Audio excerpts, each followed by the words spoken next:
At the tender age of 16, Sylvia Likens was a teenage girl whose family led a nomadic lifestyle. They moved from location to location so often that they were sent to live with their relatives to maintain consistency in their schooling. By the time she turned 16, Sylvia was living with her sister Jenny and their mother. However, her parents had recently divorced, and her mother had been sent to jail for shoplifting. Consequently, their father, Lester, sent both Sylvia and Jenny to live in a poorly maintained shelter with Sylvia's friend, Gertrude. The problem was that the shelter was home to 7 children who needed care. Moreover, Gertrude had a history of mental illnesses due to multiple failed marriages. Occasionally, Sylvia and her sister were coerced into nudity and subjected to physical abuse.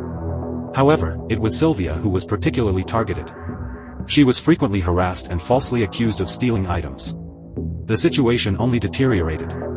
Gertrude even encouraged her children to humiliate and physically abuse Sylvia for their own amusement. This included pushing her down the stairs and hurling household objects at her. One particularly disturbing incident involved Sylvia being forced to eat a hot dog that was so oversaturated with condiments that it made her vomit. Immediately afterward, she was forced to eat her own vomit. As time went on, Sylvia continued to be falsely accused of various acts, such as prostitution. These false accusations served as a pretext for Gertrude and her children to physically abuse her.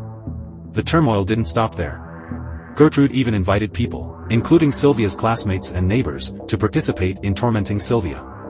These actions inflicted not only physical injuries but also included tying her up, hurling objects at her, using Sylvia as a practice dummy for judo sessions, inflicting lacerations, forcing her to eat feces, pouring boiling water on her, inflicting burns with cigarettes over 100 times, and violating her through other vicious means.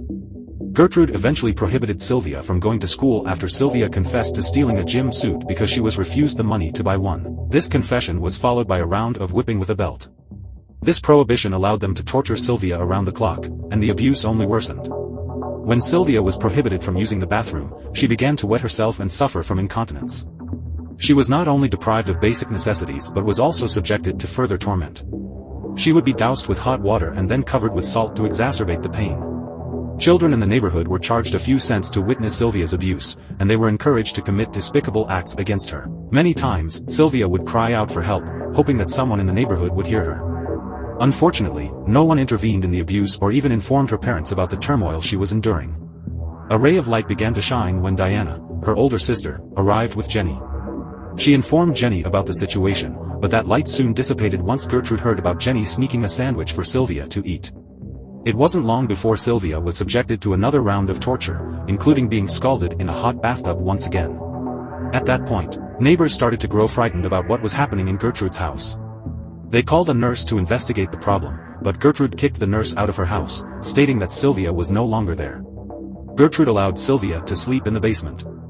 However, the next morning, it was reported that Sylvia had wet her bed. This enraged Gertrude and led to another round of physical abuse. After that, Gertrude forced Sylvia to commit acts of debauchery in front of her and her children, where she was mocked. The abuse lasted for months. Eventually, Gertrude grew tired of tormenting Sylvia and devised a plan to abandon her in a forest to perish. When Sylvia overheard the conversation, she attempted to escape from the house. However, Gertrude caught her and gave her crackers. Due to extreme weakness and dehydration, Sylvia was unable to consume the food. As a result, Gertrude shoved the crackers into her mouth and struck her in the head multiple times with a rod until she was rendered unconscious.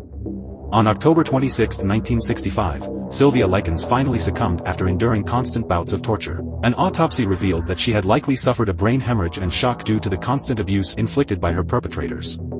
Gertrude was subsequently sentenced to life in prison, along with her daughter Paula. However, Paula pleaded guilty to manslaughter and was released from prison after 1 year. Eventually, Gertrude was also released from prison in December 1985 due to good conduct. She changed her name, having not accepted responsibility for her actions.